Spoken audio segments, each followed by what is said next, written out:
ఇప్పుడు చంద్రశేఖర్ ఆజాద్ గారి పూర్తి జీవితం, స్వాతంత్ర్య పోరాటంలో ఆయన పాత్ర మరియు వారసత్వం గురించి పూర్తిగా సమాచారం తెలుసుకుందాం. ఆయన పూర్తి పేరు చంద్రశేఖర్ తివారీ.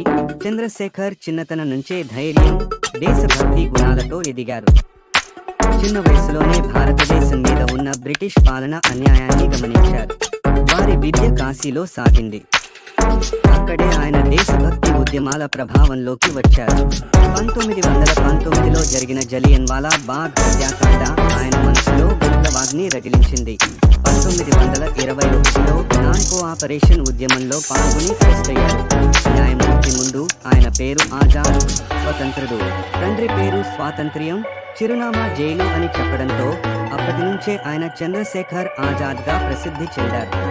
ఆజాద్ భగత్ సింగ్, రాజ్గురు, సుఖ్దేవ్, రామప్రసాద్ బిస్మిల్ వంటి ప్రముఖ యువ విప్లవకారులతో కలిసి పనిచేశారు.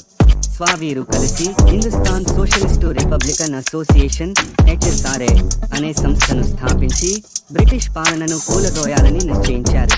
బ్రిటిష్ పాలనను పూర్తిగా అంతమొందించి భారతదేశానికి నిజమైన తంత్ర్యం తీసుకురావడం.